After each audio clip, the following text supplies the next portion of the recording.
Good evening, ladies and gentlemen. Welcome to CIGI, or as we say for short, the Center for International Governance Innovation. My name is Tom Burns, and I'm the Executive Director of CIGI. Today marks the opening of our annual fall conference, CIGI 11. Our theme this year is an unfinished house, filling the gaps in global governance. This is the very first time we are opening a conference here in the splendid auditorium on the new CIGI campus. We're very pleased to have this excellent facility, which also houses the Balsley School of International Affairs, and we hope will soon be home to a new program on international law and the global economy. Many have contributed to bringing this about, but none more so than our founder, Jim Balsley, who I wish to acknowledge.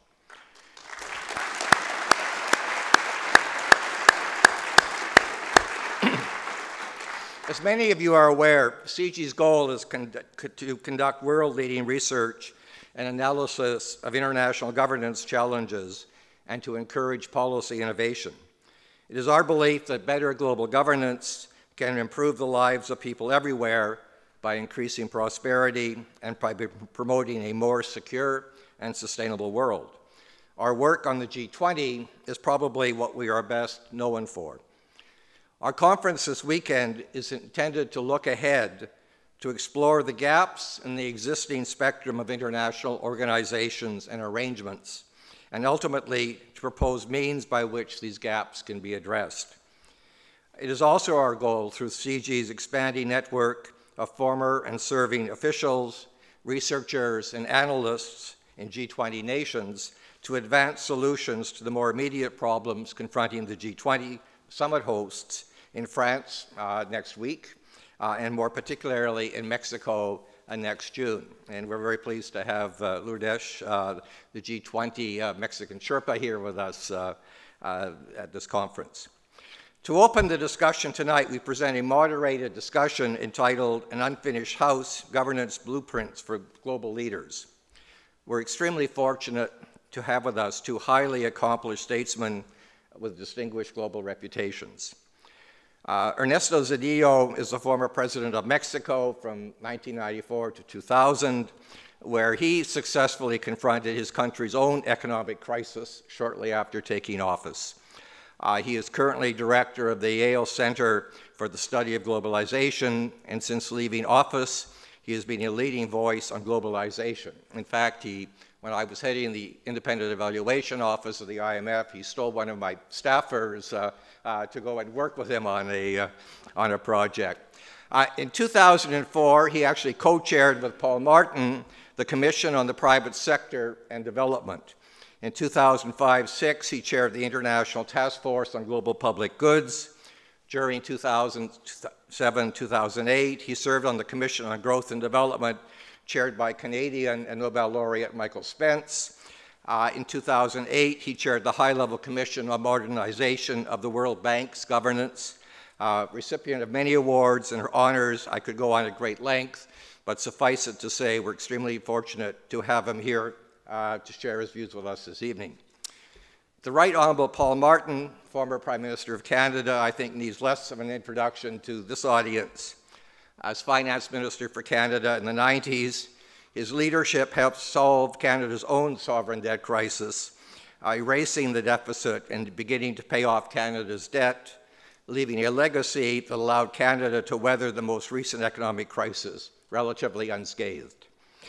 He is widely acknowledged as the father of the Finance Ministers G20, following which he advocated for the group's elevation to the leaders' level. Since leaving office, he has focused his energies on Africa, where he's currently co-chair of the 10-nation Congo Basin Rainforest Fund, which was launched in June 2008 with a grant of £100 million from the governments of the UK and Norway to develop the capacity of the people and institutions of the Congo Basin to preserve and manage their forests. He also sits on the Advisory Council of the Coalition for Dialogue in Africa. Within Canada, he's focused his energies on the Martin Aboriginal Initiative with his emphasis on Aboriginal education. He has been a strong supporter of CIGI over the years, and we continue to benefit from his advice and views, solicited or not. Moderating the conversation tonight is Chrystia Freeland, based in New York and editor of Thomson Reuters Digital. In this role, she has editorial control of the company's digital properties, including the global operations of Reuters.com. She appears frequently on television and radio news programs in the US and globally. Chrystia is Canadian, and from 1999 to 2001 was deputy editor of the Globe and Mail. She went on to become US managing editor of the Financial Times, whose American edition became the FT's single largest edition under her stewardship. She's the author of Sale of a Century, the inside story of the Second Russian Revolution, detailing Russia's journey from communism to capitalism. We're fortunate to have such an extraordinary panel to kick off our event. Following the conversation, Chrystia will moderate questions from the audience. At that time, we invite you to use the microphones at the sides of the auditorium along the stairs. Besides the audience here tonight, we also have a global audience watching on live webcast. If you're watching online, you can ask questions through the live chat function on your screen, and we'll transmit these questions to our moderator. Thank you, ladies and gentlemen. And now, Chrystia, over to you.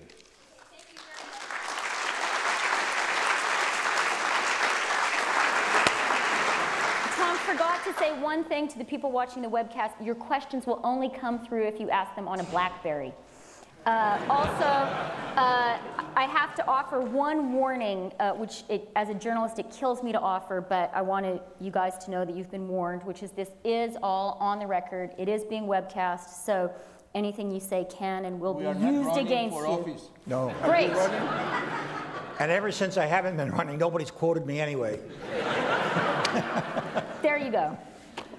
So I wanted to start with you, Prime Minister Martin, and I wanted to start by talking about the issue in global governance, which I think is most in the news at the moment, and that is the financial crisis in Europe, the possible solution this week. And I guess my question to you is that solution going to work? Well, thank you, Chrystia. Before answering, I just want to say one thing, and I say this really much as a Canadian. I want to thank Jim Bosley, and I want to thank CIGI. This is a spectacular building, and this is a wonderful room. And I feel, I must say, I'm just overwhelmed with what I see. And I'm very, very glad to be up here. Chrystia is a Canadian, but you seem to be our annual export to the United States, and it's good to have you back tonight. And I've got to say, it was mentioned the opportunity to be once again here with Ernesto. We worked together very much on that issue of entrepreneurship in Africa and the developing world. And so this is a very good day. Now to answer your question, I'm glad I was able to start with a somewhat optimistic opening, because my reaction to your question is a little less than optimistic. I think that what they did in Europe the other night was certainly the best thing that they have done on this issue. On the other hand, that's a very low hurdle rate to overcome. I think let's just go through the various things that they had. On the issue of the recapitalization of banks, the indicator that they chose, which the number is 50% in terms of the amount that it's going to take. It looks like it's about 108 million euros. The general view was that it was going to be close to 200 million. The haircut that they have imposed on Greece, it was supposed to be 60%, is 50%, and if you understand that 40% of that debt is held by people like the IMF, the fact is that's not going to take a haircut, and so the haircut that is being actually conveyed in terms of reduction of debt to Greece is really much lower than that. And then finally, you've got the bailout fund. The bailout fund was supposed to be about over $1 trillion. It is substantially less than that. In fact, they haven't got the money unless on the flight over to Beijing right now, somebody has given it to them. And so I think that the real problem that exists is that the concepts that they've put out there are good, but they are very optimistic, and they are totally dependent upon Europe attaining a level of growth in order to make them good that most people think that Europe will not attain, because there's nothing in there for growth. The second thing is that is it on? No. Just went off. God, what you missed. you back on? Yeah. Okay. No? There. Yeah. The second thing that is in there is that it is not only dependent on growth, but it is dependent upon certain treaty changes in the Lisbon Treaty. And right now, they have a terrible time getting any amendments through any of the respective parliaments, or certainly the European populations, and so that's up in the air. The fact is, however, that it is, and I'll close on this, it is changes to the Lisbon Treaty that may well be the single most important thing that they can do, because Europe's problem is structural. And let me just give you one example, and then I'll turn this over to Ernesto. The balance sheet, Europe's balance sheet compared to the United States, that's Europe taken as a whole, is much better than the United States balance sheet. It's a much healthier balance sheet, and yet you can see what's going on. The United States, despite all the problems with Congress, the United States economy is growing a little, not bad, not wonderful, but not badly. In the United States, there's a lot more optimism there than there is about the United States. Why is that? Because the United States has got the institutions. It has a central bank, for the sake of discussion, that can act. And so the real problem in Europe, in my opinion, is structural. And unless they solve that structural problem, I don't see how this or anything else is going to help them. President Zedillo, and I should preface this by saying we're particularly fortunate that President Zedillo is with us because he's just flown over from Europe, so very well positioned to speak to this issue. And also thanks, because I think is it 2 o'clock in the morning for you now? Close to. Close to, okay. Well, so is this a dream or a nightmare that you're having right now? A dream. A dream of envy after looking at these facilities. And let me start by saying that I'm so pleased to be here, finally at CIGI. Unfortunately, I hadn't been able to come earlier, and now that I come here and see, of course, not only the facilities, but know more about this institution, I'm really amazed of what has been achieved, and I think the support and the realization of this institution speaks a lot about Canadian internationalism.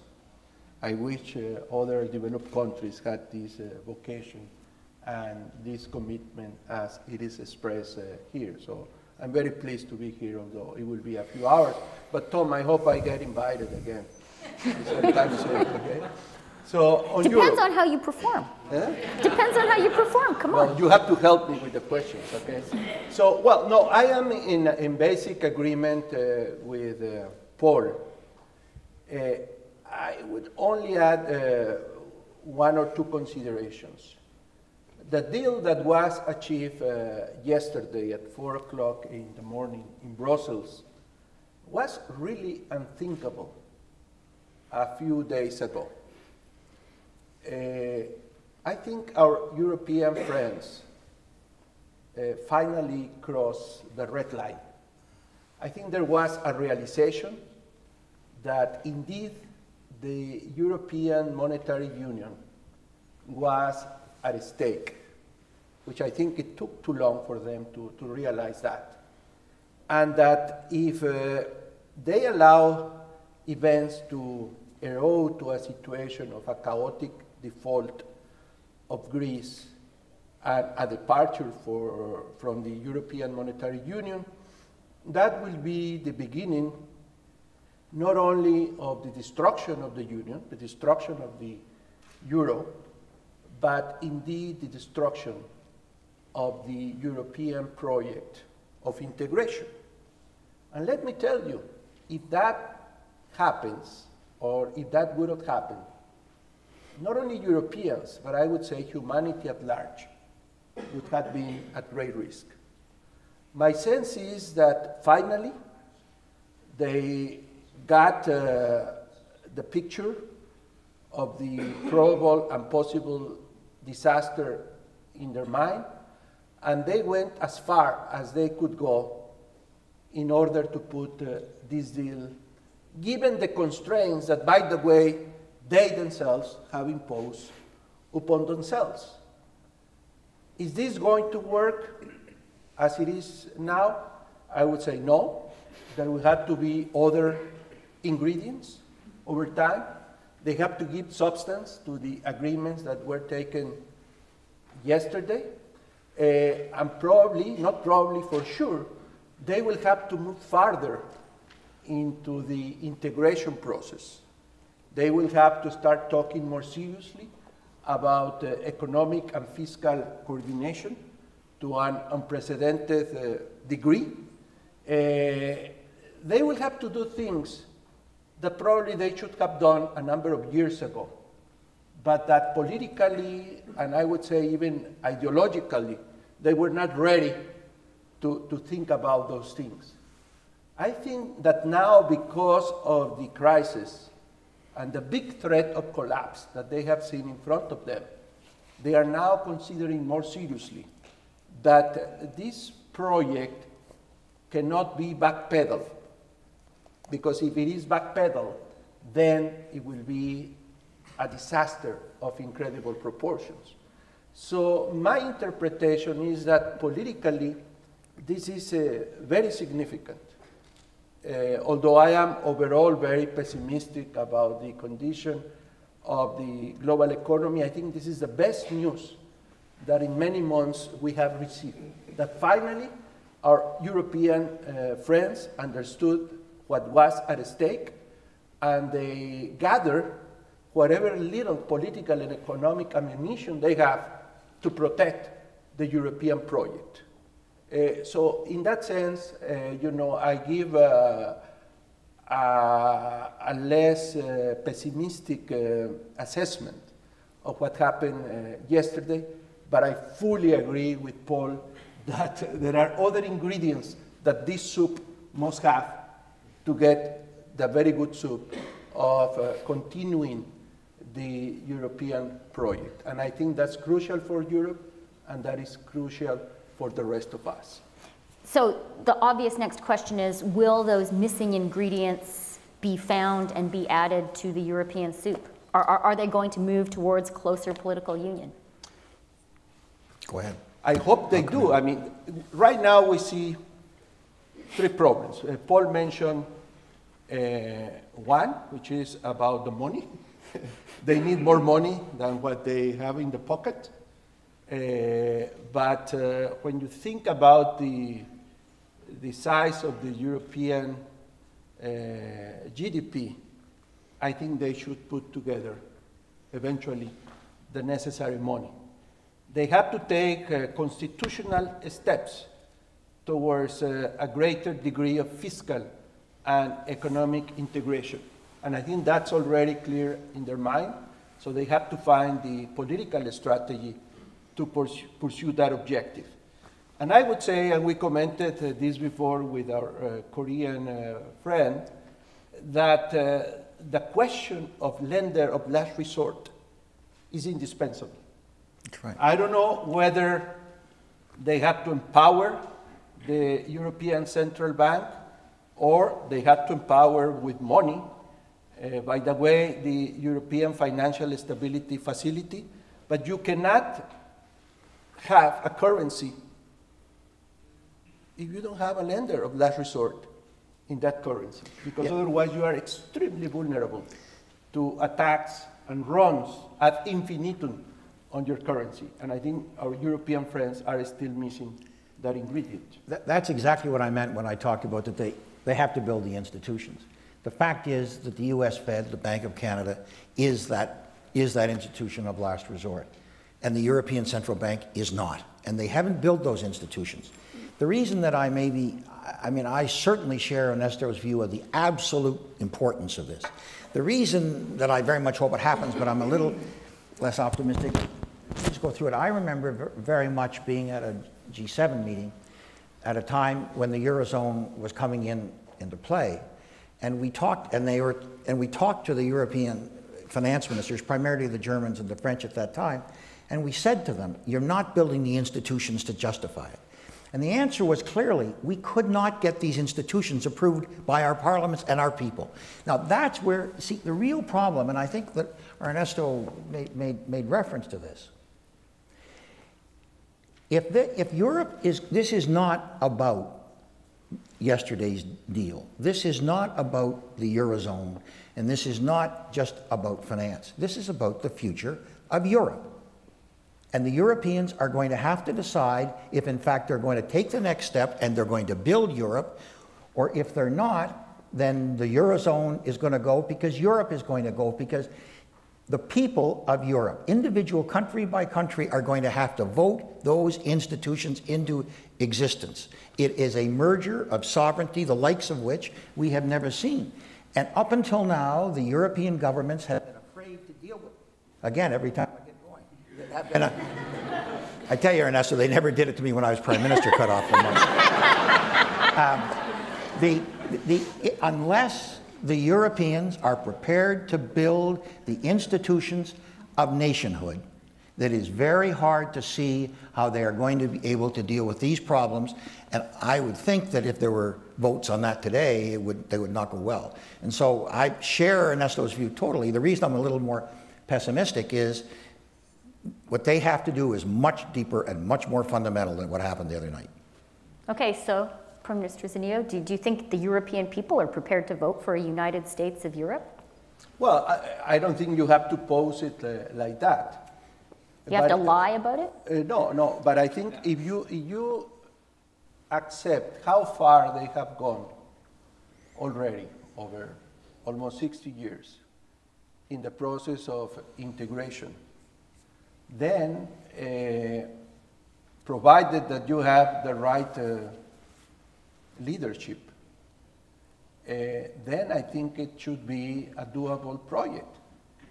And if you don't like that, or if you don't believe that, then my question is, or my statement is, think about the alternative.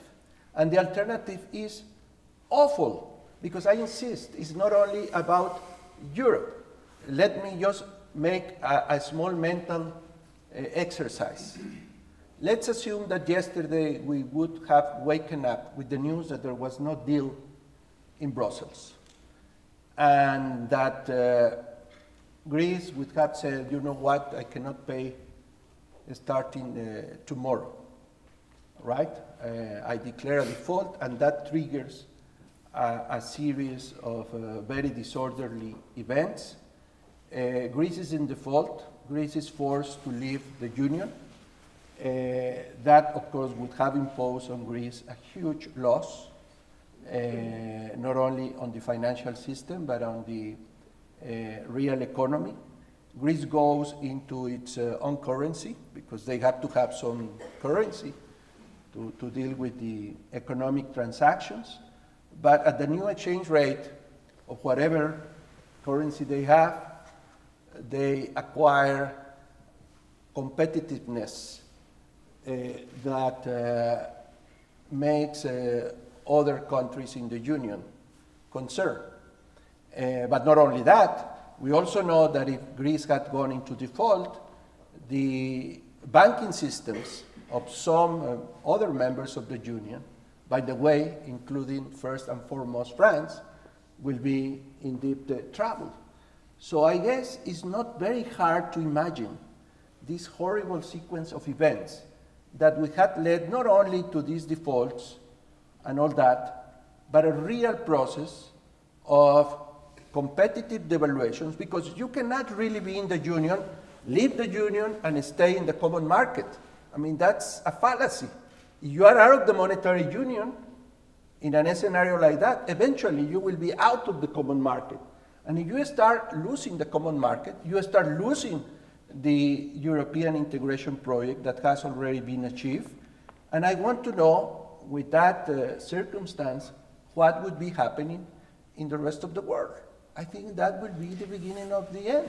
See, I don't think that the differences between Ernesto and myself on this issue are very great. We're very, very close. And I very much hope he's right, and I certainly agree with him on the disaster if, in fact, the other night had not worked. But what worries me is they're saying that the haircuts the banks are going to take is a voluntary haircut, okay? Well, that's like saying, I'm going to put you in front of the firing squad and shoot you unless you agree. I mean, this is You know, when we used to tax you, it was not voluntary. So I mean, it is involuntary. The fact is that the bailout fund that they have described as about $1.2 trillion is nowhere near $1.2 trillion, and they haven't got it funded, and it's going to have to be funded outside of Europe by countries that are certainly have not said that they will, and certainly haven't said the way in which they will. In other words, I guess the only point, and I do agree with Ernesto, but I don't think that they're coming clean. And sooner or later, they're going to have to come clean as to what is going on. And if they do, and they get over that hurdle, then I think everything that Ernesto said is right. But I think that's a big hurdle for them to come. A lot of work to do still. Yeah. I think it's just the political gesture, what is on the table now, and now it has to have more economic and institutional substance. So returning to our theme of governance and global governance and multilateral governance, I want to ask you both, isn't what we're seeing in Europe a profoundly undemocratic process? And as you were speaking, President Zedillo, I on Wednesday spoke to a very prominent European politician. It was off the record, and I know you guys don't believe that journalists honor that kind of thing, but I won't tell you his name. And he said to me— You give us a physical description. Yeah, no. Can we play 20? Maybe the language, his native language. Can we play 20 questions, man or woman? Yeah. Anyway, so and this person predicted to me that there would be a deal, and the reason there would be a deal was precisely because of the nightmare scenario that you just outlined for us, President Zedillo. And he went on to say that that's the whole point, and that the whole point about the creation of the euro had been to create a currency which could not be unraveled. And to which once you joined, you know, it's like the Roach Motel, once you get in, you can never get out, because the alternative is disaster. And that had been the thinking behind the European political leadership. You said, President Zedillo, a moment ago, that when they created the euro, they didn't have the political will to carry on. I submit to you, the leaders did have that political will, and indeed had that political intention, but they didn't have the votes. And the intention was, all along, that you would have this economic cooperation, you would have the systems come together, and eventually that logic would force what we are seeing today, which is the European people not having a real choice about whether you have political union or not. This is Prime Minister Martin's firing squad analogy. It's not really a choice of, do you really want this United States of Europe or not? It's a choice of, do you want it, or do you want total economic ruin? I think you are being extremely charitable to European politicians, at least the ones who have been in office in the last few years. You go back 5 or 6 years ago, even less, I don't think it would have been politically impossible for these leaders to come before their people and say, you know, this is the next steps that we have to make to give continuity and sustainability to the European project. It would have been hard because conditions economically were reasonably good. I think the problem was different. The problem was that everybody got in the go-go mood, you know, enjoy the boom that it was there, enjoying the peripheral countries, the access to the euro, the low interest rates, you know, and thinking that that could last forever. And then our German friends were very happy because they were generating these huge current account surpluses. They are worse than the Chinese, by the way. The surpluses were bigger. And when they were asked, why are you doing that? They said, oh, don't worry. The Eurozone as a whole is in current account balance. So don't bother me about my mercantilist surpluses. So everybody had like an incentive to postpone, not for profound political democratic conditions, but rather because it was easier not to do the things that would give viability long-term viability to the European project. So I think that the judgment of history is going to be very severe for these people, you know, because now it's going to be more painful, it's going to be very costly, it's going to be politically risky and difficult to do it under the present circumstances of the global economy. But I agree with the founding fathers, you know, of Europe, that, or of the European Monetary Union, that there shouldn't be a way back. Now, this is what I say today, but you had asked me 2 days ago, when I was discussing these matters with some friends in Europe, I was very scared and said, you know, you keep telling me that this cannot happen because it's so bad. But you know, as Churchill said, you know what, events happen. You know, and we know about that. Events happen. And anything could have derailed the situation. And today we will be lamenting in very different terms the circumstances. I think there's a deeper worry. It goes back to it. We're talking about the Eurozone, we're talking about currencies. I go back to it. We really should be talking about Europe. I was, as a law student, worked in the European Coal and Steel Committee, which was a forerunner. And at that time, the desire to build Europe among people was huge. They understood what they were doing. But take a look at where we are today.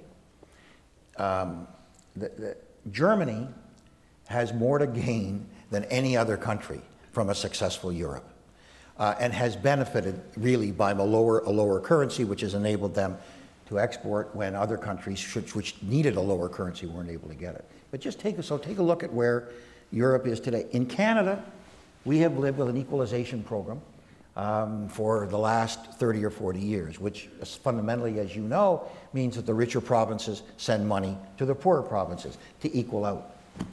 Well, the fact is the northern countries have, what they've done here, the northern countries who at the beginning of Europe essentially sent massive transition funds into the poorer European countries in order to enable them to build up their economies. Those of you who have been to Ireland haven't driven on a highway that wasn't paid for by the European Commission.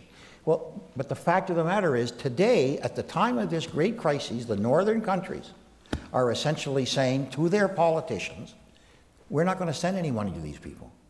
That is a fundamental shift from the original euphoria over Europe, and what it should have been is they should have built that sentiment of a European, that European sentiment should have been built up over the years. And yet we find out at the time of this crisis that it's lacking. And I think that's a real worry. And I agree with what Ernesto said about the dangers of it happening. But ultimately, if the people aren't there, something's going to happen. But that attitude that indeed exists in many of the northern European countries stems from two circumstances. One is that the general condition of the economy is bad, and that if they did what they need to do in terms of policies, including structural change, that economic mood can change significantly. And second, and this I come back to my criticism of European leaders, is that good part of that opinion, Paul, was created by politicians themselves. I mean, if you go back to the first statements given by Chancellor Merkel in the face of the Greek crisis in early 2010, she created public opinion against supporting Greece. And she did it for very local political reasons. They were campaigning in Landes in Germany, and that was popular, you know, to say, oh, we are not going to subsidize these lazy Greeks, you know, that take retirement very early. But those were the politicians, and they helped to create that negative opinion. And now they were trapped in their own words. By the way, the leader of the Social Democrats, you know, yesterday, day before yesterday, the Bundestag told her that, Madam Chancellor, you should have given this speech a year ago, you know, calling for European Union. Wasn't it a great speech she gave, though, this week? Yeah, Didn't she it rise was to a the great occasion? Speech, but before that, she had undermined her own speech. And that's a problem. And that's, you know, what leadership is all about. You should think not only about events of today, but the consequences of your words and your actions But Ernesto, tomorrow and a year from now. did she create that public opinion, that negative public opinion, or did she simply reflect it and go along with it? Well, you have political responsibility. You don't simply react to public opinion. You didn't, and I didn't, but But everybody else but does? everybody else does. But I was 6 years president. Maybe we should move on to the G20, our next CIGI special subject.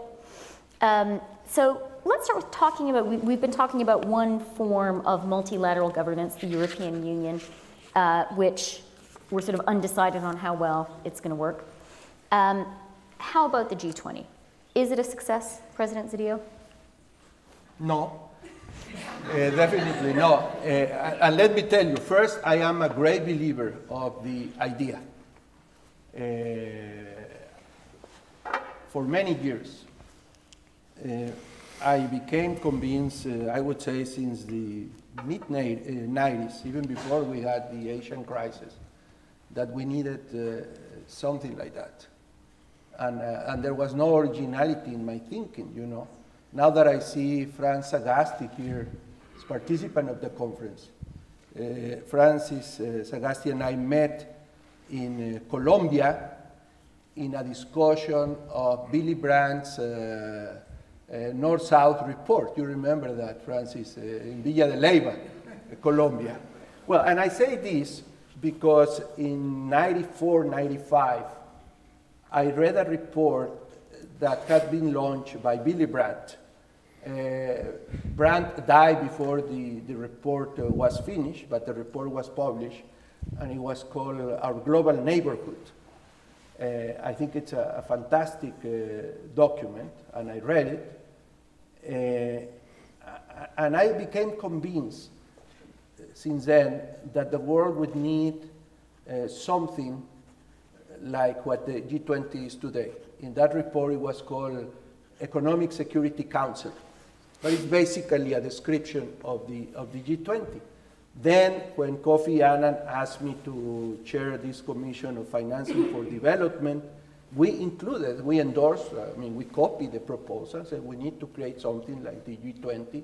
Of course, early on, Paul had already became one of the champions of the idea because he was a leading voice in creating the G20 at the finance ministers level, and he had already said we need this at the leaders level. Tomorrow, I think Bruce Jones will be here. When we did the report on global public goods, we proposed again the G20. So I'm a great believer of the idea, and that is why I'm so disappointed about the performance of the G20.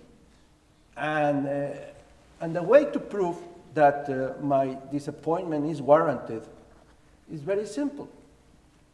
You know, I just go back to the declaration in Washington, to the declaration in London, to the declaration in Pittsburgh, where there is absolute transparency about the diagnosis and the commitments that the G20 took. And when I confront those commitments with what has happened in reality, I cannot but be terribly disappointed. And even more so, because when I think about the terrible situation that we have had over the last few months, heading again into another recession, at least in the Western developed countries, I said this shouldn't have happened. If they had done what they say they would do, we would not be here.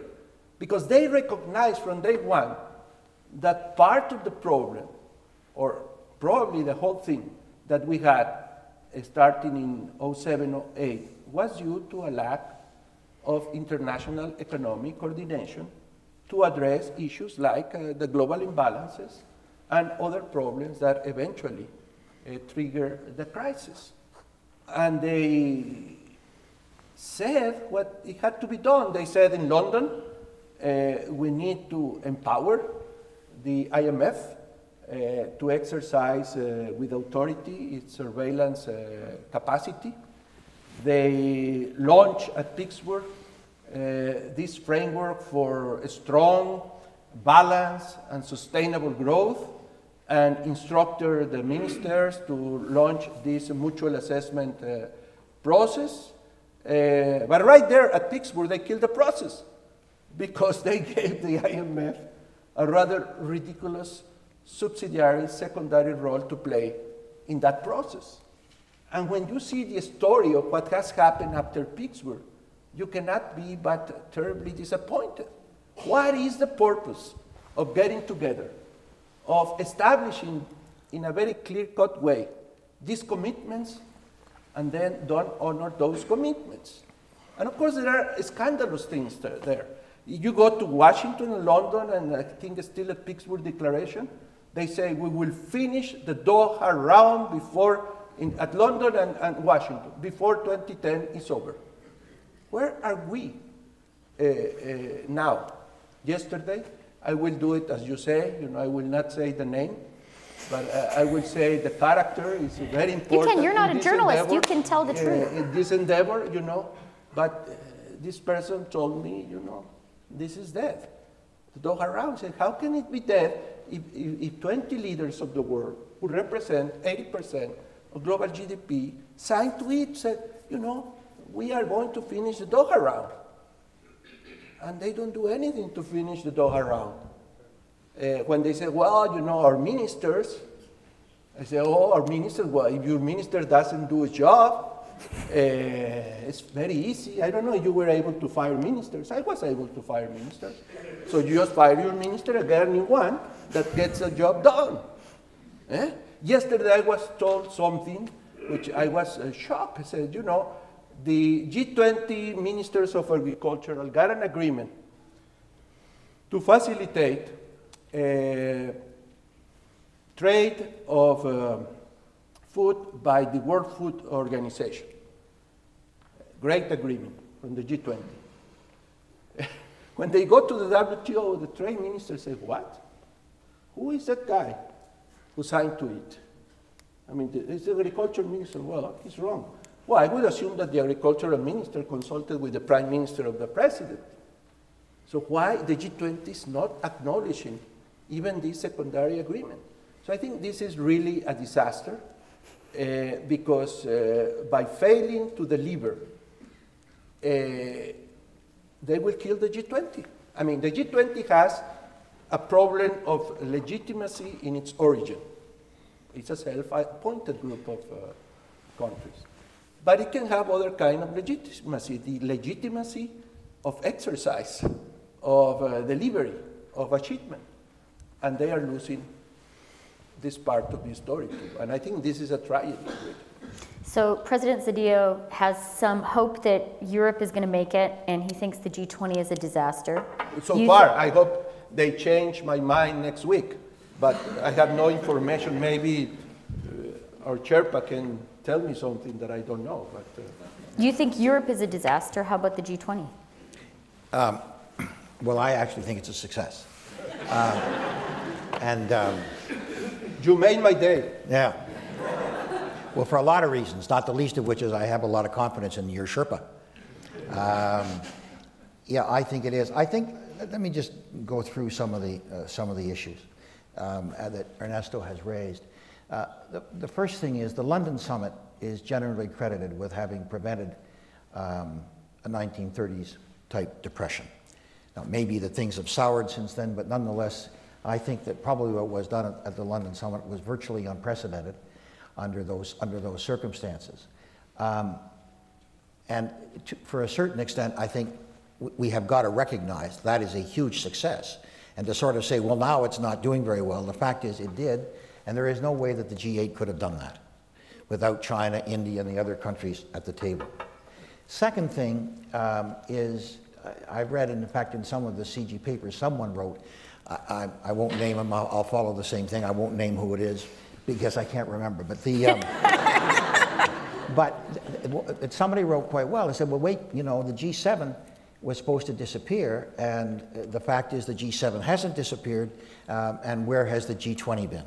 Well, I think there's a reason for that. The mess that was created within the G7. And so surely to God, the G7 had to deal with these issues, because if this was an American mess, it was a French mess, it was a German mess. And if they didn't get together, I mean, even if the G7 hadn't existed, surely to heaven at some point, the countries whose banks, you know, simply failed us all, we're going to get together to try to... I guess Canada couldn't belong. You know, Canada, well, like some of the members of the G7 were smart. And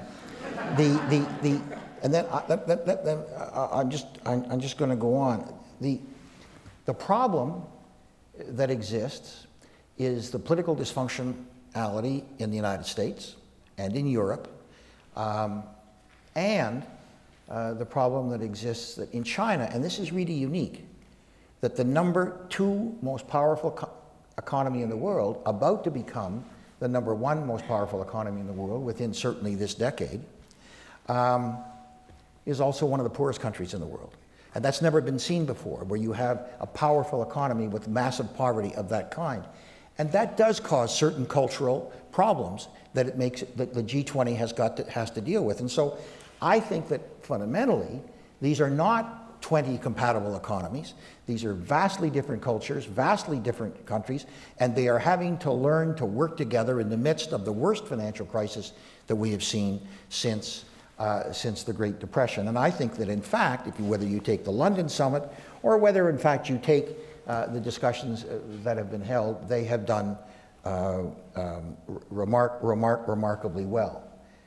The next thing, and I do share Ernesto's view on the failure of the IMF to come to the fore, and I come to it with the failure of the IMF to have been given the authority that they should have been by the G20. But understand, in all my time at the IMF, there had no doubt about what had to be done. I mean, it was right or wrong, and half the time it was wrong, but it was never in doubt.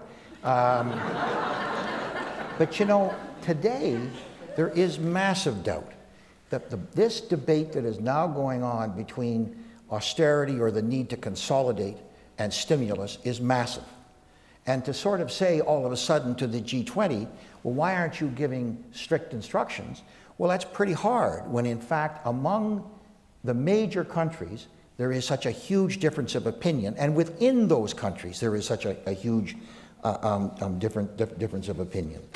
I also agree very much with Ernesto on the question of the Doha round, and I think the G20 should do it. But the fact is the United States is absolutely refusing at the present time.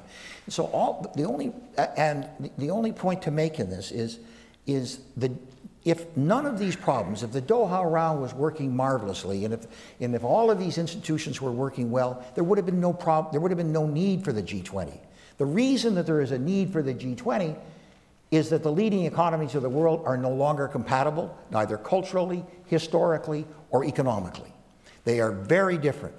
And what they have to do is work this out. And that's why the G20 is absolutely necessary, because I believe they are in the process of working it out.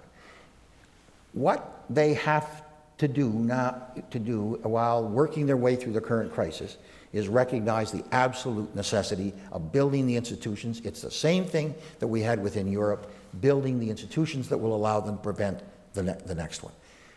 Ernesto is absolutely right about the IMF. The IMF has got to be, the IMF has the power. Tom Burns at some point may want to talk about this because he knows it better than anybody else, but the fact is the IMF in the Article 4 has the power to name and shame. And the IMF has got to basically utilize that power. But if you said that they are going to have to do that right now, I can tell you that since the crisis of 2008, there really has been a fritting away of the conventional wisdom was which way should the economists go. You know, the economists inevitably think they're scientists. They're not. You know, they're basically working the occult, and they don't know which way to, they don't know which way to go. And the second one, we've discussed this a lot here at CIGI. This was a bank crisis. The worst crises in the world, and the studies have done, Reinhardt and Rogop shown this, the worst crises in the world are bank crises in terms of your ability to recoup from them, and that's what we're going through. There has to be an international institution that can effectively deal with the kinds of rules and regulations that will govern a globally seamless industry, which is the banking industry. So if you were to say to me, I think that if we had this discussion in a year, and following Mexico, there hasn't been more progress made on giving the FSB, the Financial Stability Board, the powers that it needs. If the IMF is not prepared to come forth and say we will name and shame along the lines that we are directed to by the G20, then I will agree. And this carries this institution building, I believe, is now going to be the fundamental job of the G20 in a world that we're going to global. There is Trevor, who is here, can talk about this and will probably at a future time. But I did not know, actually, that the extent to which that there is not a certification body internationally for nuclear power stations. I mean, when you think of what happened in Chernobyl, when you think about what happened in Japan, you would think that it would be to everybody's benefit to have a certification agency internationally on nuclear power stations. That does not exist. That's the kind of thing that the G20 has to do. And I think that before we judge its success or failure, I think that what has to happen is that the leaders have got to give those kinds of instructions, that we have to build these institutions. And I hope that it will happen in Cannes. I don't think it will.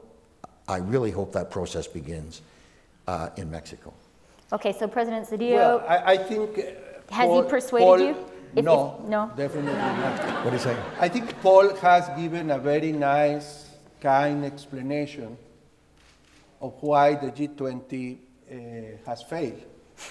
But he has not. He didn't think he was doing that. No. He said, well, because the U.S. doesn't care, because the others are these, the other.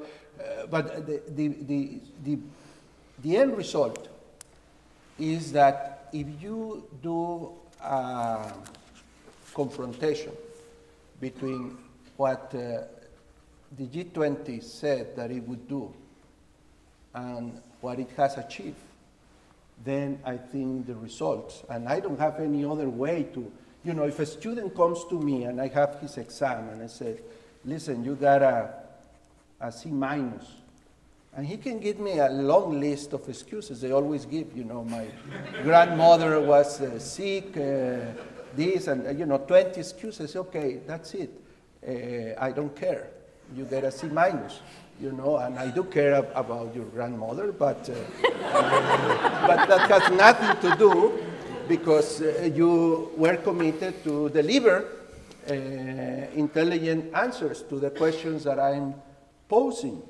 And that is the problem with the G20. I don't want to go through a very long list of very clear commitments. Paul was talking about the IMF.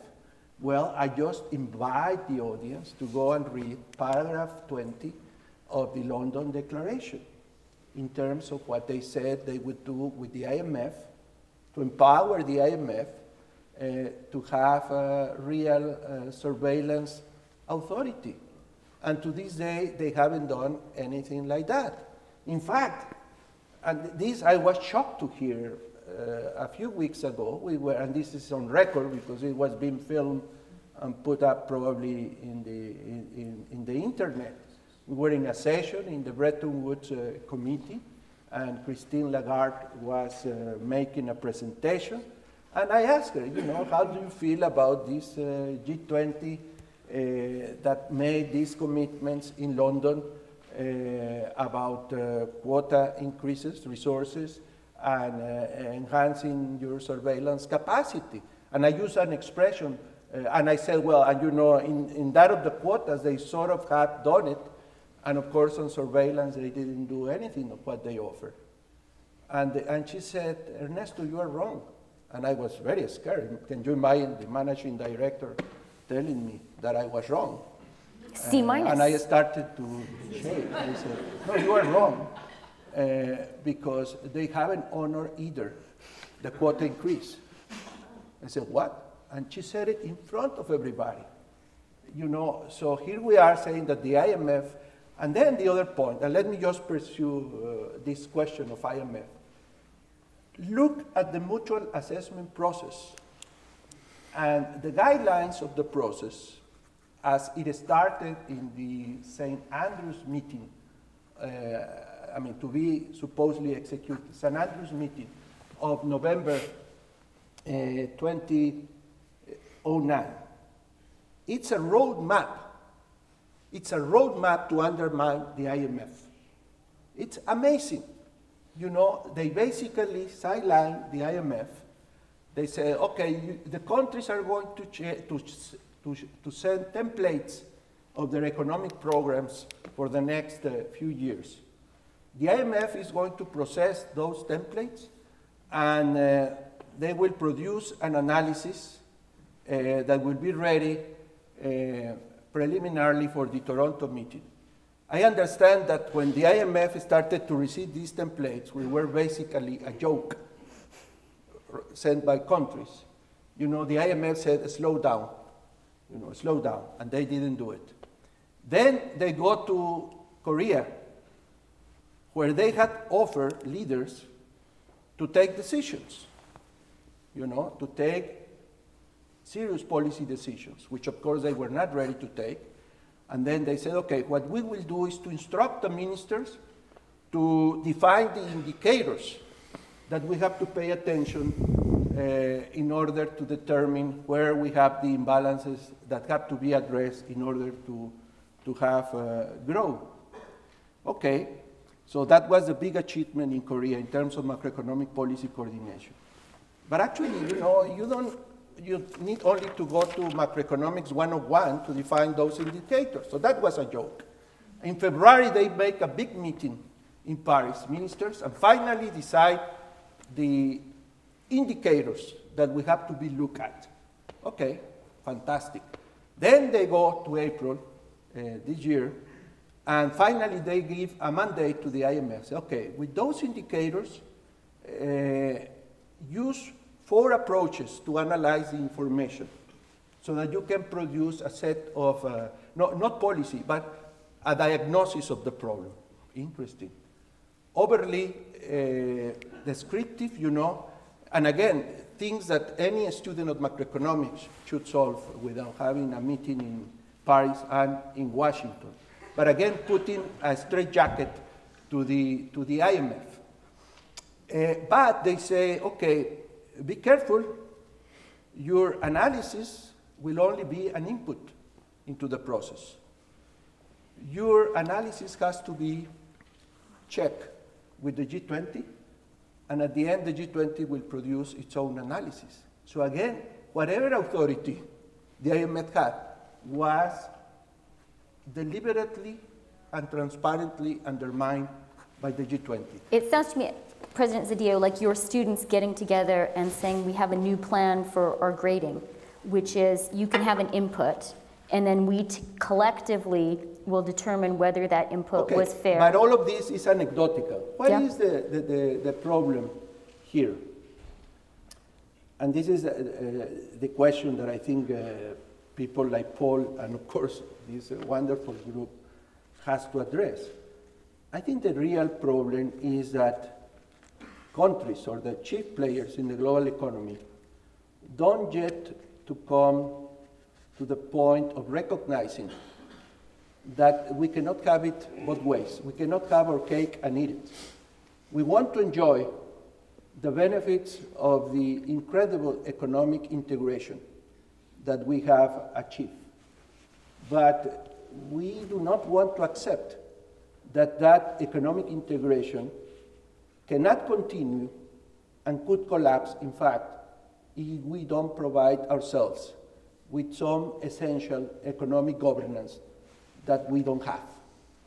And they don't want to do it because, of course, implies sharing, giving up, some sovereignty. But then if we don't want to share sovereignty, then are we really going to keep the kind of economic integration that we have achieved? And my answer is no. And I think that's the biggest predicament of our time. Okay, we've reached the essential point. Well, yeah, I think we have. Ernesto, I seem to, we say we disagree and then we agree, and we say we agree and we disagree. I think. It's your choice, my friend. Well, all right. We disagree. Let's just go through that. I think that, first of all, in terms of this question about the G20 not keeping its promises, if you apply that standard, what would you say to democracy? I mean, the fact is the G20 has not kept all of its promises. Neither have most democratically elected politicians. We don't say that democracy is wrong. The second thing is I think that you're imposing a higher standard actually on the G20 than you were prepared to impose on Europe.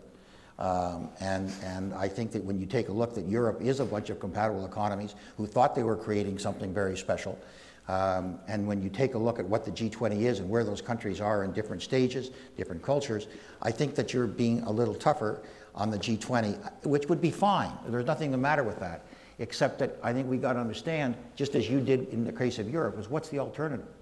What's the alternative to the G20? If these countries, the most powerful countries in the world and the most wealthy countries in the world who are there, who have the greatest influence, if they can't make it work, then there is no other body that's going to make it work. And all of the problems that you have raised are simply far too serious to basically say that the one body that has a shot at dealing with them has failed. I think we really got to take a look at the G20 at the leaders level has been in existence really since the crisis of 2008. That's not a long time. That isn't a long time. And in that time, they did the London Summit, which, as we know, was such a huge success. I could not agree more with you on the sharing of sovereignty. I think we all understand that. But if, in fact, Europe, given its history, given what's happened over the 15 years, is having a trouble doing that, then I think we've got to understand that the G20 cannot do it overnight. I think that it is perfectly fair to say that this is what the G20 has to do, that it has to build these institutions, that it has to deal with Doha. I think it is perfectly fair to lay out an ambitious agenda for the G20, provided we understand very clearly that we've got to get this financial crisis through. But to say that the problems of the IMF, which are historical problems, have not been solved within that time period, I think is not accurate. It's not a question of fairness or unfairness. The fact is that the G20, they've done it to me again. Every time you disagree with me, I lower the volume. I know. Lourdes, how many Mexicans are in the back room doing We are all over, my friend. Yeah, well, but thank God we're separated by that other country. I believe very strongly that the G20 has made far greater progress in what is a relatively short period of time. What? I agree with Ernesto. Will you turn the mic back on?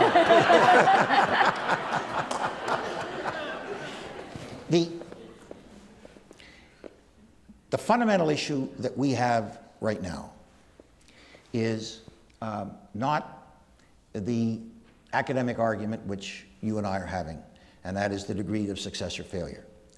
I think we both agree that it has done things, great things, and I think we both agree that there are areas where it has not. Every government institution has done that.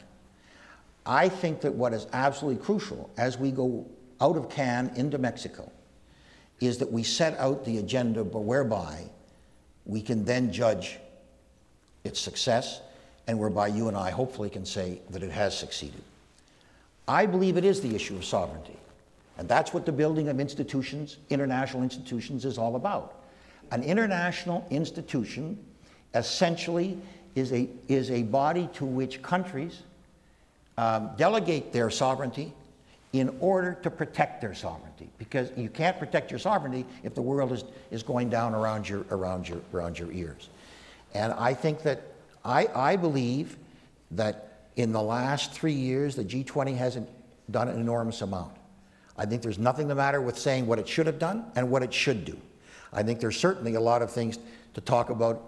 A room full of 500 people when they're supposed to be leaders is ridiculous. A lot of these kinds of issues as to how it should work and what has to be done. I think you're right about the IMF. I would make an even stronger argument in terms of the Financial Stability Board, which I think if the G20 has got to delegate to these institutions, the debate should be how are we going to make the IMF work? And we should accept that the G20 is working. On this question of the agenda, I want to insist in a point that I tried to make to my Korean friends when they were getting ready for their summit that they hosted, and also a point I made to then Minister Lagarde in the summer of 2010. They were asking, very kindly to friends, well, what do you think should be in the agenda? And my answer to these two parts were, well, nothing else but what is already in the agenda. If the G20 delivers on macroeconomic policy coordination, as they offer they would do, which has far-reaching implications in terms of even institution building. If the G20 delivers in terms of financial reform, and if the G20 delivers not only on avoiding an explosion of protectionism, but in fact moving forward the strengthening of the multilateral trading system, then the agenda is great, and if they do all that, it will be a great success. So, of course, that was only an opinion. Other topics have come into the agenda, and surely other more topics will come into the agenda. But my request is that they should fulfill the original agenda. And why is that important? Because this is a mess. We are about to go into another recession, in Europe almost for sure, and the US is at risk of going into another recession. And believe me, when you guys get a recession in the north, countries like mine get something very bad. When you get a cold, we got pneumonia. The Mexico, yes, it's that's what Canadians say about the United States and Canada. Well, we say many things about our neighbor, but in our case, yes, it's, in our case, it's very real. In 2009, the U.S. economy was with a mild recession, literally speaking, and the Mexican economy fell more than 6%, and that's pneumonia, right? So this is not about an academic debate of whether these guys fulfill a commitment. This is about people. How many people are unemployed today in the world? I mean, how many people are suffering the consequences of this crisis? And I think economic policy, in a coordinated fashion, has responses for this crisis. But political systems are not delivering those answers. And this is very serious because it's a human cause. Now, can I just quick, and then I'll just move to one more Okay, area. just a very quick response. All right, first of all, Otherwise, I'll call on my Mexican pals that's in the okay. sound room. I just noticed, I'm not quite sure I understand how come both a Mexican and a Canadian both say that their neighbor makes them ill. I think there's a problem here. I think that you've got to further define what that success is. And let me just give you an example. I do not believe that the G20 itself can redefine bank regulation. I think that what the G20 has to do is to delegate to a body what bank regulation is going to be. and that it is up to that body, the Financial Stability Board in this particular case, to define bank regulation. So you can't say to the G20, you will succeed or failure, depending upon what those 20 leaders, most of whom don't know what bank regulation is, no, but I'm not saying that. No. Don't misrepresent my, I'm just saying, do Why? what they signed. They say they instructed the Financial Stability Board, they instructed the agencies in charge of that, and where are these leaders making accountable those institutions? And we have an anarchy. You have Frank Dodd, you have the Vickers Commission, you have the European Banking Authority. I mean, this is anarchy, and we are going to have a race to the bottom. That's right, and that's why we're at some point, and now we're getting close, now we are coming very close. If at some point, and I would say it has to be within probably the next 2 meetings beginning in Mexico, if the G20 has not given the authority to the Financial Stability Board to essentially determine and interpret what banking regulation, both conventional banking and shadow banking regulation, is going to be, then I will agree with you, we've got a bigger problem than I would have thought. If at the same time, if we are able to basically get the IMF to agree and the major countries to agree on what kind of economic policy they are going to coordinate, again, I will agree with you. I just don't believe, given the evolution and the problems that we have seen, that to judge the G20 by whether they had done that today is wrong. I think what we've got to do is understand that a lot of work has been done, and we've probably got another good year under our belts before it can happen. Okay.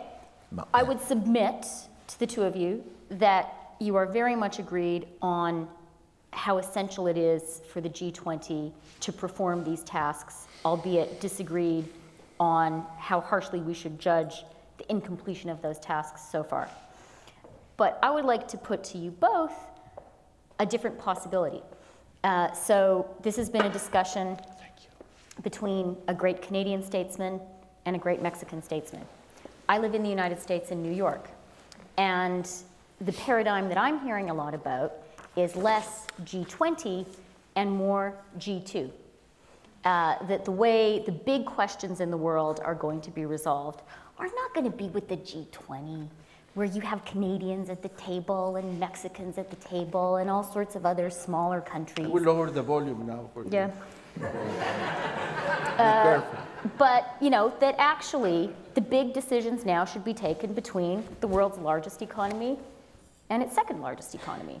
And if you can get the US-Chinese economic relationship, you don't have to worry about all this giving up of sovereignty, which, by the way, is not that popular an idea in the United States. Well, I don't know, Paul, if you want to. I think it's a terrible mistake to think that these issues can be addressed by the G2, US-China. And if you don't believe me, well, don't ask my Mexican government. Ask, for example, the Brazilian government, what they think about that.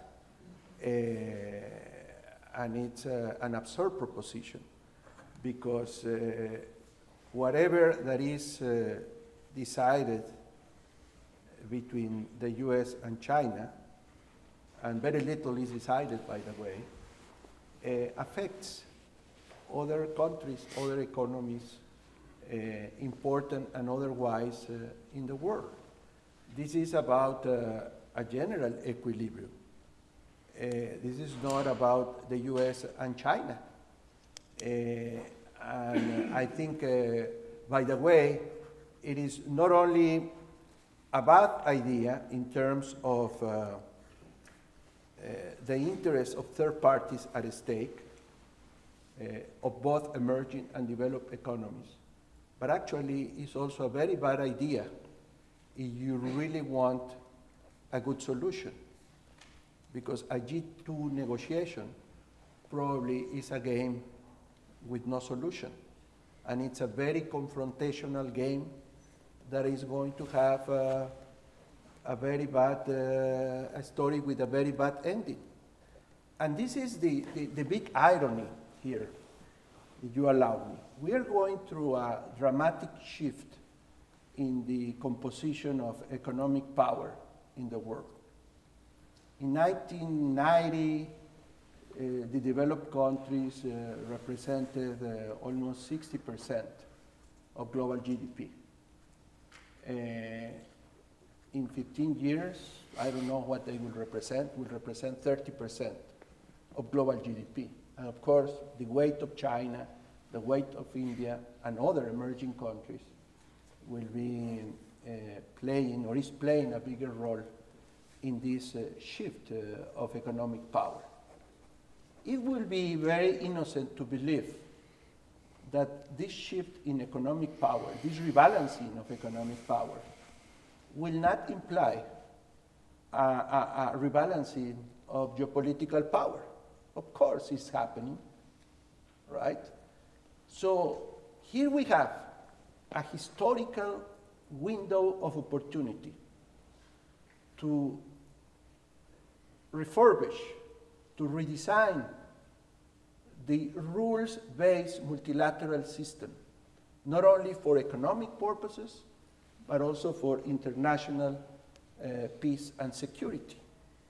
We are going to a multipolar world where it will be, perhaps for the first time in many years, in the interest of the United States to have a multilateral system, because they don't want to be in a G2, a G2 with a muscle on the other side, economic muscle, which the Soviet Union, we ended up knowing that they didn't have. China will have real economic muscle. So it's in the interest of the United States to have a rules-based, updated multilateral system. And actually, it's in the interest of China, because you were saying, Paul, China is a paradox. It's both a rich and a poor man. Sheer size, amazing. Per capita, 120th in the world still. So there is an incredible window of opportunity so that China accepts that it's in its own interest to have a rules-based multilateral system. But I don't know whether in 10 or 15 years, China will look at things the same way. And I don't know whether the train will have left the station also for the United States. And that is why my anxiety that this slow pace, which you are so happy to see, I'm not happy to see this slow pace. I don't know how long we are going to have this window open, and if we don't use it, it could be a disaster. Well, I agree with Ernesto, certainly everything he has said except for the last comment. That was a little jab, kind of unsportsmanlike. So let's just go back. Mexican touch. Yeah. I've been there. Let us just go back. This is the reason that I said that the discussion should not be the success of the G20. There is no alternative to the G20. There is no G2. The G2 could not work. The United States does not, or certainly will not want a G2, and the Chinese have been very, very explicit that they certainly don't want to see a G2. What the G20 is going through now and what it is in the process of building is very much preparing for the new world. And let me just pick up on what Ernesto said. The United States became the most powerful nation in the world, or was on the precipice of becoming the most powerful nation in the world, really at the turn of the last century, when unlike the United Kingdom, it developed the largest middle class in the world. Power comes from the middle class. Political power comes from the middle class because the middle class will hold a government to account. Power comes from the middle class because the largest consuming public, the ability to build companies. It is the size of a middle class that gives you its power. The United States became the most powerful nation in the world because it had two things: good government and this massive middle class, which has carried it up through now, then went into the unipolar world in 1990, and now we're going into the multipolar world. Now, a lot of people will say that the reason we're going into the multipolar world that Ernesto described was because of American foreign policy over the course of the last decade, when the Americans tried just simply to push their way through. My own belief is is that that may have accelerated the process to the multipolar world, but the multipolar world has been created because China and India, to cite only two countries, but Brazil certainly as well, and Mexico, have now got very large and growing middle classes. So the world has changed, and it's changed forever, which is, I think, what Ernesto is saying. But that is a very different world, because now no single power can give direction. What is happening now with the G20 is the preparation for the world, not only where China is going to be a powerful nation, but in 15 years when China is a powerful but aging nation, and India is the rising power, Indonesia is going to have a population of something over 300 million people, just to give you one example. Brazil is going to be incredibly powerful. There's going to be a lot of questions we Canadians will have a population of 40 to 50 million are going to have to answer. But what we're now looking at is a world that is locked into multipolarity. There is only one institution that is in the process, that has the capacity, because of its informality and because of its relatively smaller numbers, to build the world that is going to accomplish, that's going to accommodate that rise of a multitude of very large powers and a multitude of wealthy, smaller nations. And the time to lay that foundation is now, because it may well be very difficult. The Chinese are prepared to cooperate today, not on every issue, but they're going to be a lot more cooperative than I think they will be in 10 years if Europe continues to decline and the United States doesn't get its act together. So the time for us to start to do this is now, and that's the G20. Okay, I'm very glad, Tom, that you have been taping this, because I think those two final remarks are pretty excellent manifestos for CIGI's work on the need for global governance and on the G20 in the center of it. We are about to move to questions from the audience and also online, and they're starting to flow in. Before we have those, just so people have a chance to formulate theirs, I would like to propose a blitz round. Just one word or one sentence answers to 4 quick questions, okay? Are you ready, gentlemen? Good. Okay, very good. No, I don't know what blitz is, but Okay. Ambassador Rosenthal, translate for me. Blitz is what? Ah, okay. Fast. It means we are in deep doo-doo. Okay, so first one. Prime Minister Martin said, I think very correctly, that there's a big debate right now in the IMF, among economists, in countries, between countries, on whether austerity or stimulus is the right economic policy. Austerity or stimulus? Depends on the country. Short term, you need to have some laxitude, but you have to produce, together with the stimulus, a credible fiscal adjustment program for the medium term, because as Paul said, there is a lack of demand. Clearly, you need fiscal consolidation in the medium term. In the short term, there is no demand. The only people who can do it is provided is government. The question isn't whether should you have stimulus. The question is what kind of stimulus. In my opinion, it's infrastructure. Global economic outlook for the next year. What's going to happen? Well, in the best of cases, we are going to have an even slower economy than we had this year, but we are still at risk of having something more negative than that. I hope, and I am betting on a non-disaster situation, but even in the best scenario, we will continue to see very high rates of unemployment in the developed world, and that is very problematic. And it's a fragile situation for countries like Mexico. I think we're going to have probably better economic numbers than people expect, but I think that we are going to have worse numbers in the most fundamental area, and that is youth unemployment. And I think that is a major, major concern going ahead. Donald Rumsfeld talked famously about the unknown unknowns, that those were the biggest danger. So what's the unknown which is unknown to us, but that you're the most worried about? Couldn't you have used another author?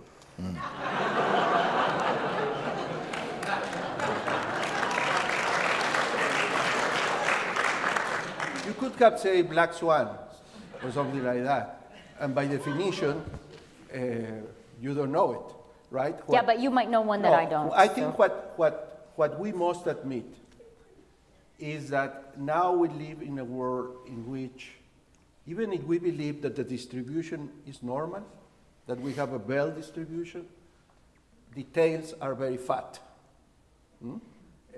That comes, by the way, with globalization. I mean, with financial globalization, with financial integration. And my problem is that we haven't done anything meaningful to make those tails much thinner. And we continue to play very dangerous games, very close to these fat tails. Okay, nonetheless, if you prefer fat tail, what's in the fat tail that you're the most worried about? Well, I mean, we went through 2 cardiac arrests, literally, in the last 2 months. We saw this incredible, I don't know how to call it because I don't want to insult anybody, this incredible show in the United States in August, arguing about the default of the United States on paper issued by the United States, denominated in currency that the United States can print. I mean, that's absolutely surrealistic. And it could have happened, right? We were taken to the limit, and that, by the way, had a very high cost. If you look what happened in markets and with all the wealth that was destroyed, and that has permanent effects on GDP. We just went through a cardiac arrest. I don't know whether it's still over with the Europeans. So these are just 2 examples of things that you would say they are impossible to happen. And we were very close to see a disaster. And these are not unknowns. These are now very known because the politicians announced it. And it was ridiculous, but it could happen. The 2 biggest unknowns are what do the European leaders mean by changes to the Lisbon Treaty? If those changes are structural in nature, which is what I believe they should be, they have got a massive political job, and will they be able to succeed? The second biggest unknown is the Chinese economy, because we just simply don't have a strong handle on it. And the Chinese economy is not the sustaining economy, but it is 100% of the world's growth at the present time. Those are the 2 biggest known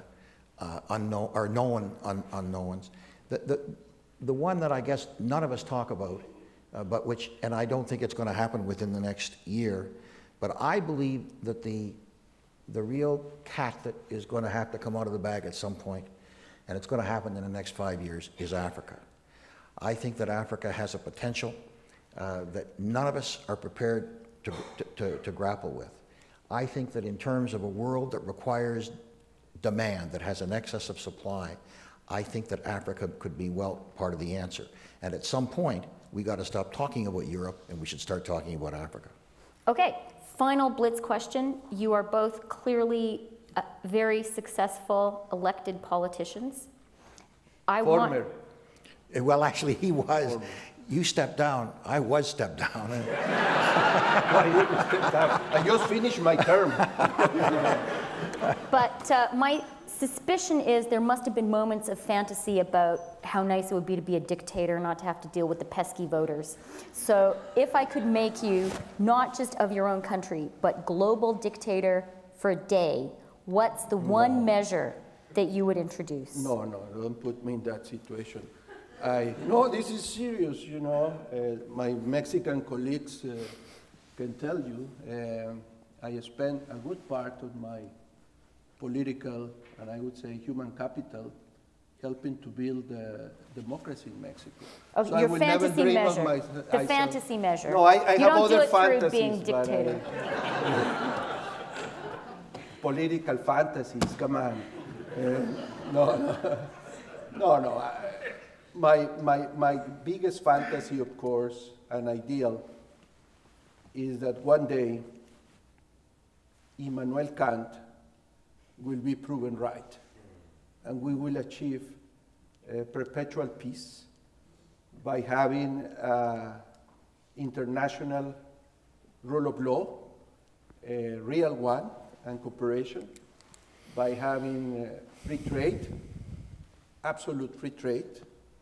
I am a hard-eye free trader, and that we live in every country in the land in democracy.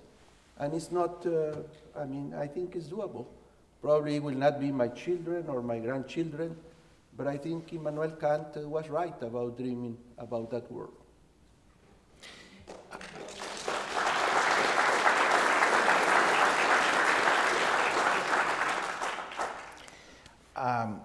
We live in a globally integrated world now. Climate change affects us all. Financial contagion affects us all.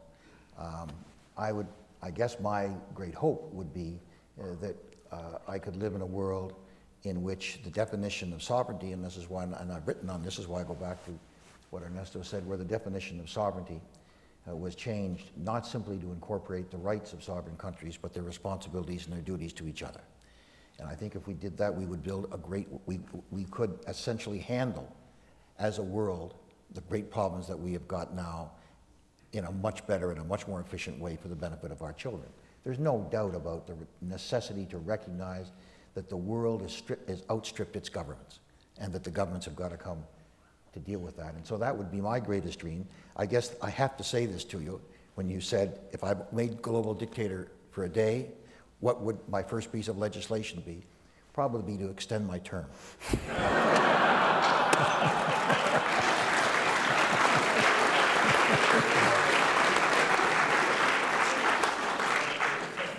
Okay, you're not through yet. Another half hour. Deep breath. Questions, please. I think, do we want people to ask from the mics? Or, yeah, so I'm sorry, could you please go to the mics? Please, sir. And if you could introduce yourself, please.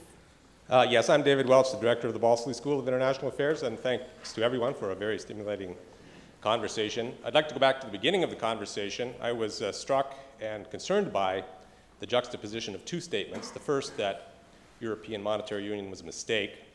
I think I would have said it was premature, but I believe the word I heard was it was a mistake. And secondly, the statement that there's the statement that there's no going back. It was a mistake? Who said I think that? I heard somebody indicate that European monetary integration was a mistake, at least as carried out. No, I didn't say that. No. I might have misheard then. But in any case, I did hear, I'm quite sure, that it would be a disaster to go back on it. There's two reasons why I'm concerned by that. One is that I know of no long-term project that didn't have false starts and tactical retreats. And secondly, I'm very concerned that we're beginning to witness two pathologies that the behavioral economists have drawn to our attention. One is increased risk-taking to avoid perceived losses, and the second is escalating commitment to a losing course of action. I don't have any trouble imagining that an orderly Greek withdrawal from the euro is the least bad outcome over the long term.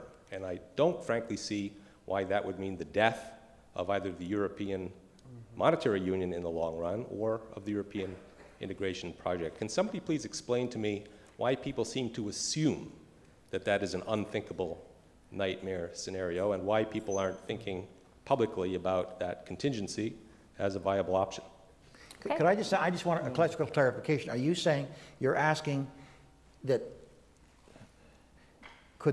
you're not saying that the European Monetary Union could withstand the withdrawal from the Eurozone? Or I'm some difficulty understanding what you're saying. Yeah. I'm suggesting if there were an orderly withdrawal, say by Greece. No, but you know, when I refer to that, I was talking about something different from what you are saying. I said if we would have had a disorderly default and withdrawal and disorderly withdrawal of Greece from the monetary union, that would have been the beginning of the disintegration of the whole union. Right.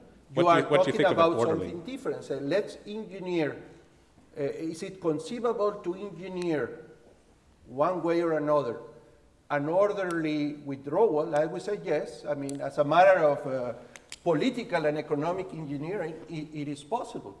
But that is not, at least not yet on the table. What was in front of us was the possibility of simply Greece declaring default, the banking system of Greece collapsing, and that start to trigger a series of events. But I never talk about the disorderly withdrawal of Greece. I think that's a different question, and as an intellectual exercise, it can be thought. But I'm not so sure that it would be a good idea. If they had had, if at the very beginning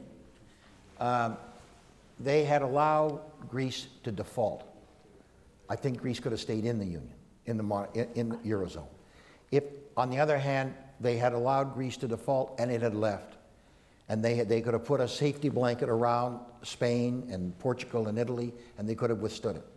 The problem is that they just simply dithered for close to a year, and they made a very bad problem almost insolvable. That's what happened. So is orderly withdrawal possible today? If they had but they'd have to put a safety blanket around Italy. You don't think so? I think but you need then, you want to put a safety blanket on Italy after the withdrawal of Greece, you need 5 trillion euros. You see, the real problem. That's the real problem. If the Canadians lend the money. Then. No. I think our southern neighbors. The fact of the matter is, they could have withstalled with Greece, probably Ireland, maybe Portugal. Beyond that, I mean, Spain and Italy, just simply impossible. There are some countries that are just simply too large to be bailed out. And that's why they should have, if they were going to act, they should have acted a year and a half ago. And they don't need to be bailed out. Why? That's right. Because their debts are manageable, because their banks are not in such a bad shape. And actually, if you have a lender of last resort, then these panicky events that we have seen will not be happening. The fact is that we all know this. The market is a herd. It operates on panic and fear, which has nothing to do with the underlying economy. And that's why you need the lender of last resort. That's why they need the institutions. You need somebody who can basically step in until the market calms down. Okay, question from here. Senior fellow at CIGI. I have 2 quick questions. The first one is... Just one, sorry. Okay. If you had to assign a grade to the United States and the Obama administration over how it's handled the economy over the past 3 years, what would it be? And quickly, how... No, sorry, answer that, Paul. So many people. Okay, grade for the Obama. No, that's for Paul. Well, I would give them a passing grade. Is that a C? Is that a? Well, I'm sorry, but I only give one answer to one question. It's just pass fail.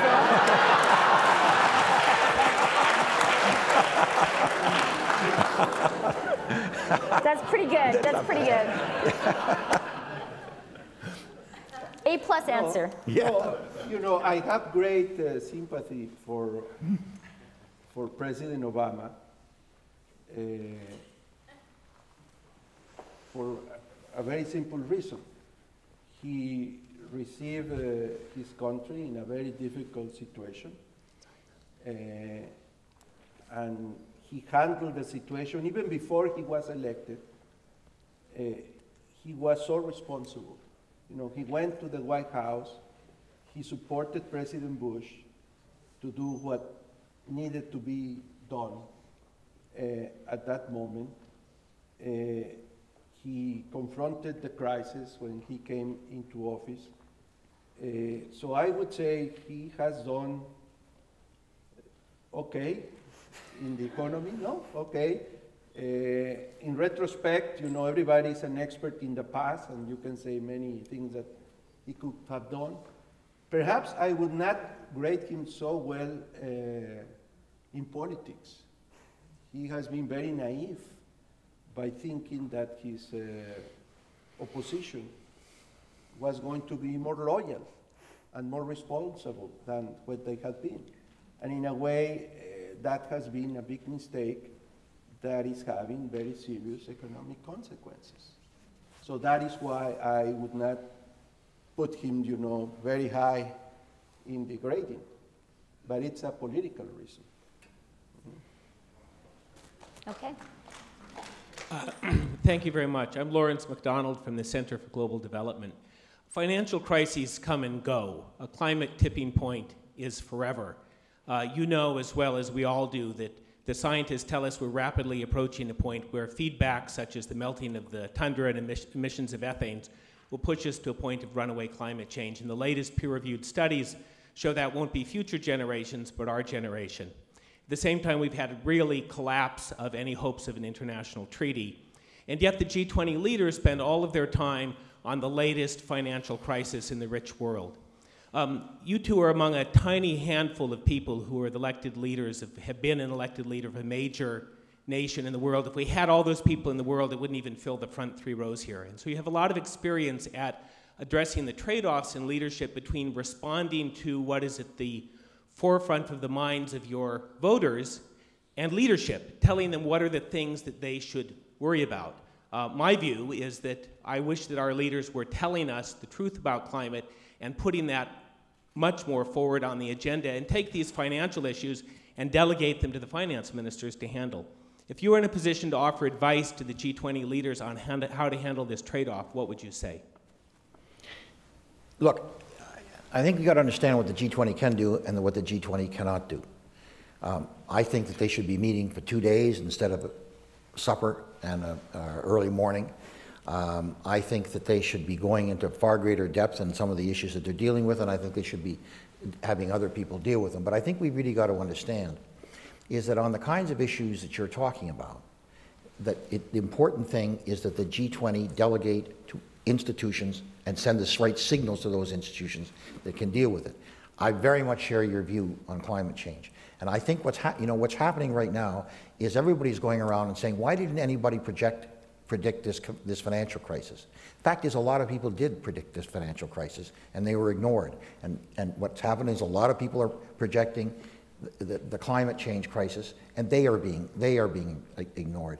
My own belief is that while there are differences between the countries, when you get right down to it, everybody admits that somebody's got to act, but they don't want to be the first actor. The responsibility of the G20, therefore, I think, is not to take power away from the UN, from the United Nations on this, but it is to send the signals to the UN on this that they want this issue dealt with. And that's what they have to do. The leaders should not sit around and debate this issue among themselves, because they're not going to solve it, and their bureaucrats are going to have problems. But what they should do is give very strong instructions and a deadline to the UN Commission on climate change. Well, you know, I have studied the provision of several global public goods like financial stability, open markets, even the prevention of pandemics, nuclear disarmament and non-proliferation, and climate change. And let me tell you, the hardest problem intellectually and politically to address of all of those is climate change. And that is a very bad news. All the problems that you have in the construction of a public good, global public good, are exacerbated in the case of climate change mitigation. So I am very pessimistic, actually. And I think all of us are to be blamed. Of course, politicians, because of what you said, but I think the intellectual community also has a great deal of responsibility. At some point, we got in love with the framework that was agreed at Kyoto, right? And then we didn't want to recognize that that framework was bound to fail. It was intellectually very poorly designed. It's a game with no solution. and we haven't been able to shift the paradigm. And for me, the paradigm is very simple. You got to agree on international harmonized carbon price. It has been a big mistake, a dramatic mistake, to focus the negotiation on a global cap and trade system. What we need to agree is on a global price for carbon and allow countries, each country, to keep the revenue from that tax. In my view, if we don't do that, we will never have a good regime. And by the way, we now have a historic opportunity to think about it because of fiscal consolidation. We will need more sources of revenue in many economies in the world, including, by the way, first and foremost, the United States. My American friends are dreaming if they think that they are going to solve their fiscal problem without raising taxes. And I think the carbon tax will be a wonderful opportunity because you could kill two birds with one stone. Could I? Please. I just want to, first of all, I think absolutely there has to be a price put on carbon. The one area where I would perhaps differ a bit with Ernesto is... Volume, please.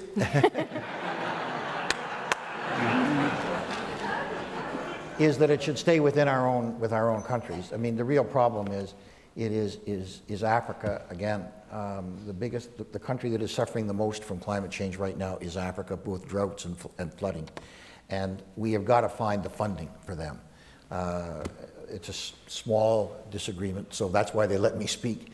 But I really think apart from that, I think cap and trade actually makes sense as long as the benefits primarily should go obviously within our own countries to fix up what has to be fixed up, but we cannot forget Africa in this case. Okay, we'll take a few questions from the web. So a long question from Hassan in Ottawa. I'm going to summarize it. He is basically asking, does the need that you've both talked about, the need for structural change in Europe to address the economic crisis Europe is now facing, does that entail a loss of sovereignty for member states?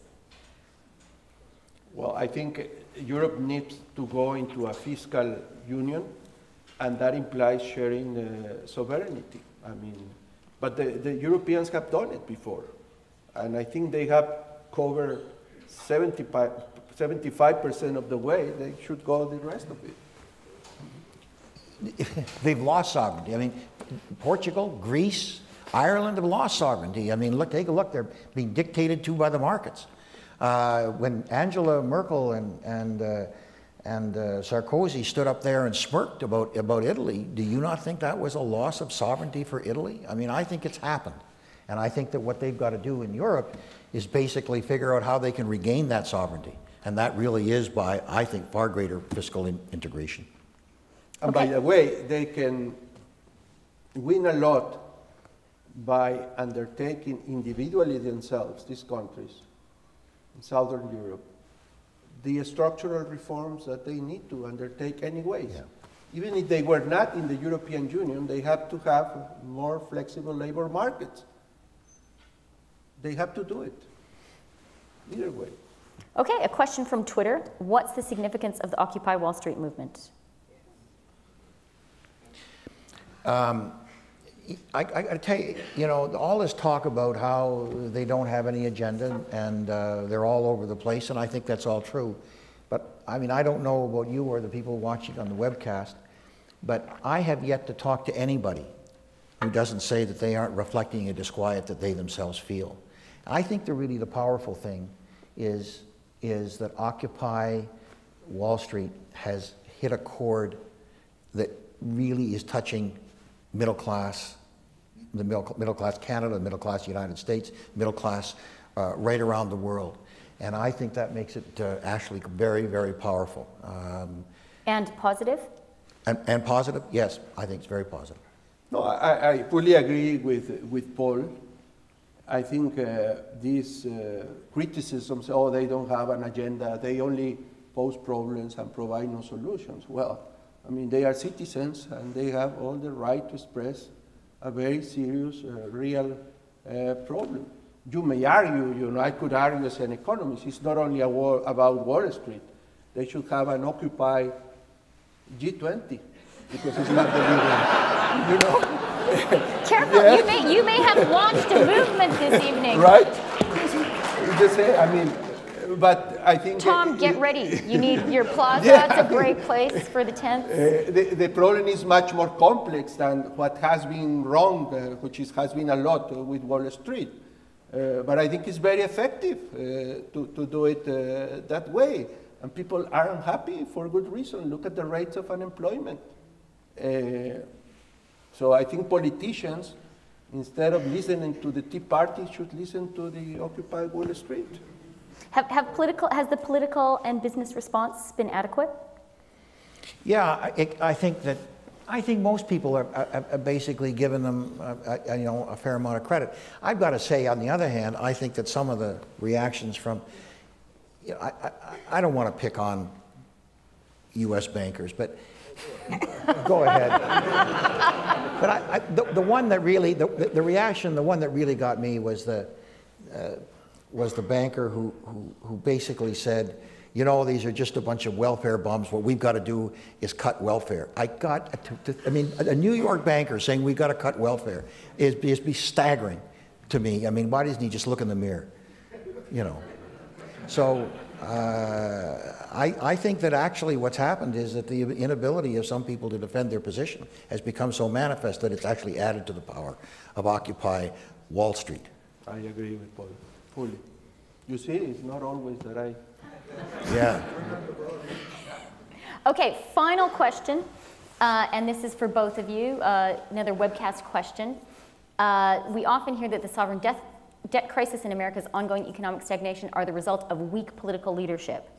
Is more domestic political courage needed at the level of leaders to face the challenges of the global economy? Is this essentially a crisis of leadership in the world? Well, no. I mean, we have a crisis. Your successors are we just have not a crisis up to it. because there were real economic problems, real economic excesses, indulgences that were not addressed on a timely fashion. Can you refer that only to political leadership? Well, in some sense. But the truth is that in some societies that have been affected by the economic crisis, societies also play a role. I mean, it's very nice to be indulging in consumption and forgetting about savings and thinking that life is like that.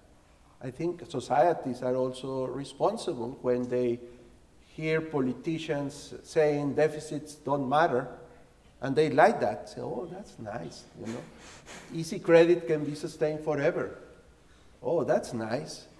No, I think societies have to be more informed and more participative because political systems don't, I mean, their check and balances tend to fail.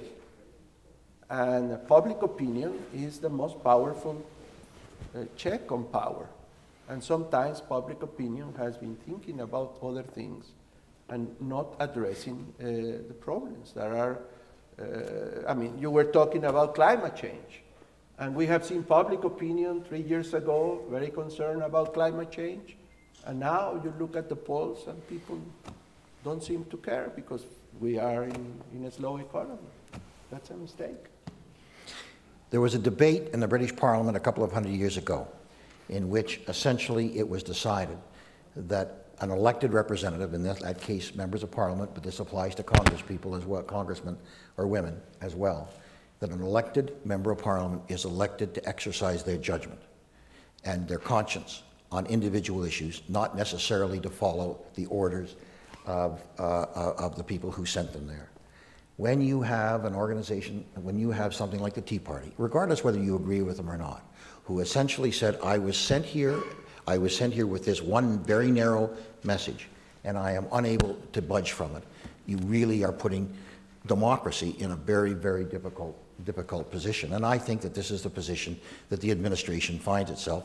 And I think that, in fact, it's not a question of a lack of political courage. It's they are now dealing with a virtually ungovernable political situation. That being said, I don't think that they've done everything right.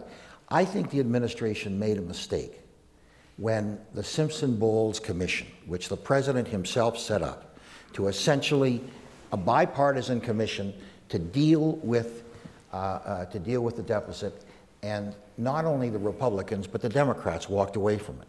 Understand, and we've had some experience in this in Canada, if you're going to eliminate a deficit, there cannot be winners and losers. Everybody has to bear the burden. And for political parties, in this case, obviously the Republican, but I think the Democrats are somewhat guilty of that, to say that this bunch are going to bear the full burden of the deficit and this bunch are not going to be bared at all is absolutely untenable, because to deal with the financial issues that they've got requires national unity, which requires everybody has to feel that they are paying a sacrifice. I think the mistake that was made was not getting behind Simpson-Bowles and letting Simpson-Bowles go out and try to build that kind of unity. That's not a lack of political courage, but I think it was a political mistake. Okay, well, thank you both very, very much. Absolutely fascinating conversation. Listening to you, I do wish that I could make you maybe joint dictators of the world.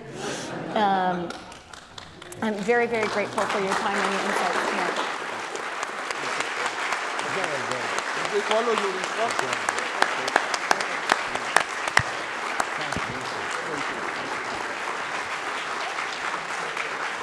Thank you, Mr. Martin, Mr. Zedillo, and Chrystia. I think I couldn't have hoped for a more rich introduction to the next 2 days. You've touched on, I think, a number of points and themes that will echo throughout our conversations. I mean, I think you did agree, that both of you, that there's an important role that the G20 needs to play.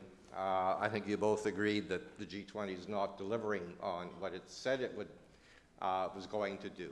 Paul Martin said that well, but domestic politicians don't always deliver on what they said they were going to do. I assume present company was excluded.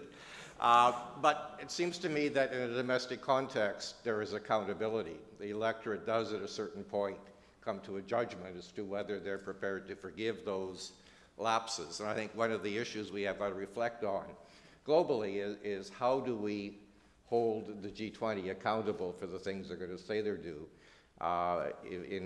Without doing that, if we can hold them accountable, can we really expect progress on this? Thank you once again. Reminder that you, the public, are invited to watch our conference over the internet. All the roundtable discussions will be live webcast. To see the schedule and join the audience, simply visit our website, cgonline.org, and go to the CIGI 11 page. Our registration is free. Ladies and gentlemen, who are here, thank you all very much for coming out and listening tonight, and please have a safe journey home. Thank you. Thank you.